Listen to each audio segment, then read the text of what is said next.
morning, ladies and gentlemen. Here are the top stories of the day as covered on Mega News.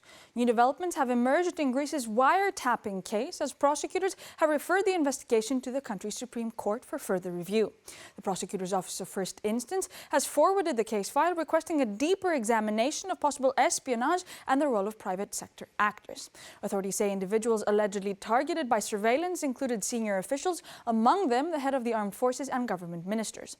The scope of the monitoring has raised concerns over national security. Prosecutors are also focusing on the involvement of company executives. 7 individuals linked to firms connected to the case are under review, along with a businessman. A key issue is how contracts were authorized for the use of illegal surveillance software, which was reportedly deployed without a clear formal agreement.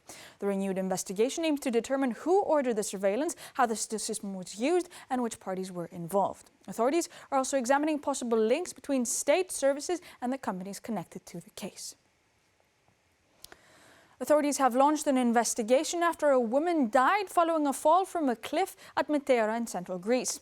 The incident occurred while the woman was visiting one of the 6 active monasteries in the area. The circumstances of the fall remain unclear. Emergency services, including police, firefighters and an ambulance, responded to the scene shortly after the incident was reported.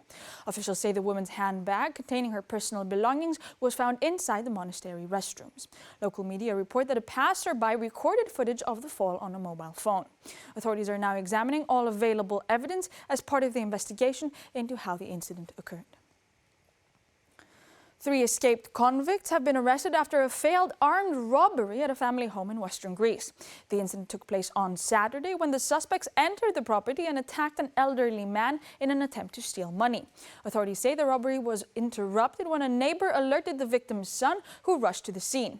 The suspects then fled by jumping from a balcony. During the escape, one of the attackers fired a gun at the son as he pursued them, but no serious injuries were reported. Police say the suspects escaped on foot for several miles before hiding in a rented property in a nearby village. Officers later located and arrested all 3 men, along with a female accomplice who tried to help them flee by car. Investigators believe the suspects acted on false information that the home contained €2 million in cash. Authorities say the 3 men are known prison escapees with extensive criminal records and face charges including murder. Greece and the United States have taken a step to deepen defense cooperation through a new agreement linking Greece with the Florida National Guard under the State Partnership Program. The development was discussed in Athens during a meeting between Greek Defense Minister Nikos Dendias and U.S. Ambassador Kimberly Guilfoyle. Both sides emphasized the importance of strengthening long-standing military ties. The agreement is seen as a step towards expanding cooperation within the State Partnership Program, a U.S. initiative designed to build military partnerships with allied countries. During the meeting, Dendias also asked the ambassador to convey his appreciation to U.S. Defense Secretary Pete Hegseth for ongoing cooperation and mutual trust. The Greek minister also highlighted the role of the U.S. Embassy, noting the ambassador's contribution in facilitating the agreement and supporting closer coordination with Greece's Ministry of National Defense. A new ministerial decision introduced stricter requirements for first aid kits in vehicles, aiming to improve emergency response on the road.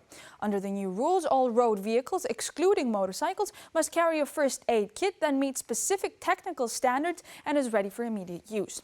Kits must now comply with a European standard or an equivalent ISO certification, replacing more basic and unregulated sets. The contents are now clearly defined. Each kit must include 16 items such as dressings, bandages, gloves, masks, scissors, and a thermal rescue blanket, along with first aid instructions. All materials must carry CE marking and remain within their expiration dates. The regulation also places responsibility on drivers or vehicle owners to regularly check the kit and replace any used or expired items. More frequent checks are recommended during high temperatures. Kits must be stored in an accessible location inside the vehicle and must not be locked. Failure to comply with the new requirements carries a fine of €30. These were the top stories of the day as covered on Mega News. Thank you for watching.